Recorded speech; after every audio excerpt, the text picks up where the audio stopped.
ফজরের আজান দিয়ে তখন আমি উঠেছি, আর রাত 10টা-11টা পর্যন্ত আমার খাটা লাগবে।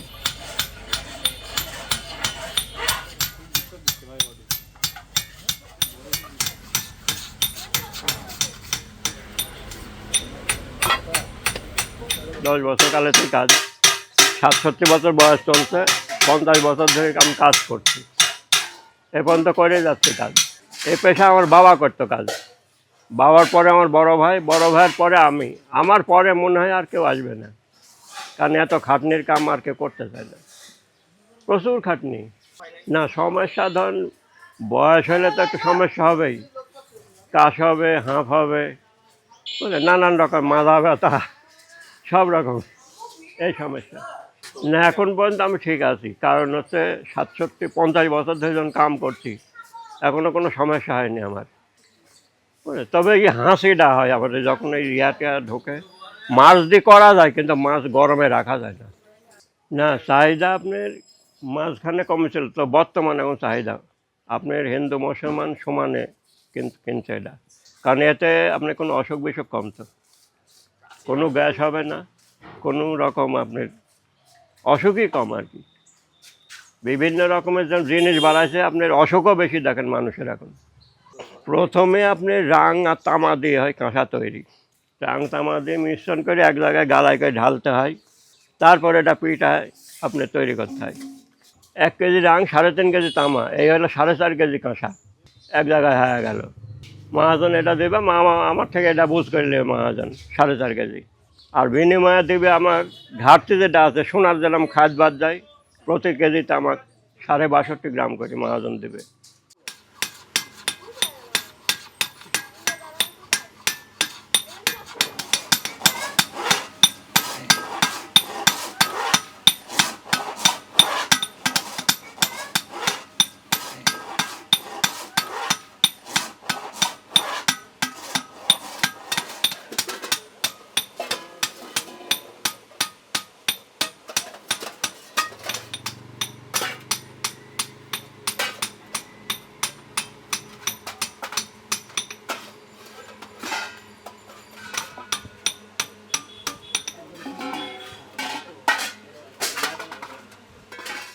সকাল 5:30 থেকে 12টা-1টা পর্যন্ত আমরা পিটতাই। আগুনের হিট যেটা গালায় হচ্ছে সেটা আপনার প্রায় 4-5 ঘন্টা আগুনের হিটে। জ্বালানির ইয়াতে সব মহাজনই দেয় আমাদের, বুঝলেন, মহাজনই দেয়, আমরা শুধু গালাই করে মহাজনের মাল দিয়ে বিনিময়ে মজুরি আমরা পাই না। আমারও তো পুঁজি নাই, শুনেন, সম্পূর্ণ মহাজন দেয় আমাদের, বুঝলেন। আপনি হয়তো ভাঙড়ি দিলেন, বিনিময়ে আমার মজুরি দিলেন, বুঝলেন, আর আমার যে পুঁজিই থাকতো তাহলে তো মহাজনের কাছে যেতাম না আমরা। আর এছাড়া আমরা তো রোদ বৃষ্টির মধ্যে আমরা যেতে পারবো না, কারণ আমরা ঘরের থেকে তো বাইরে যেতে পারবো না। নতুন কেউ শিখবে না, বুঝলেন, শিখতে যাচ্ছে না, মানে খুবই পরিশ্রম এই কাঁসার কাজটা। সকাল ধরেন 5:30 ফজরের আজান দিয়ে তখন আমি উঠেছি, আর রাত 10টা-11টা পর্যন্ত আমার খাটা লাগবে, কারণ গালাই হচ্ছে, ভিতরে গালাই করা লাগবে। এ পর্যন্ত শ্রমিকেরা তো চলে যাবে এখন, আর সম্পূর্ণ কাজ এখন করা লাগবে আমাকে, বুঝলেন। রাত 10টা বাজুক, 11টা বাজুক, আর 12টা বাজুক, না এটাতেই শেষ, এটাতেই আমার জীবন চলে যাবে, এর পরে আর মনে হয় কিছু করতে পারবো না।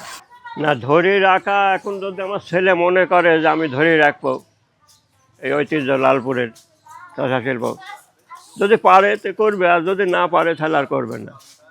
কারণ আমার 3 ছেলে ধন 3 ইয়াত্রীতে, একটা স্বর্ণকার, একটা কাঠমিস্ত্রি, আর এই ছোটোটাই আমার কাছে আছে, বুঝলেন। নিয়ে যদি চেষ্টা করে পারবে আর কি ধরে রাখতে।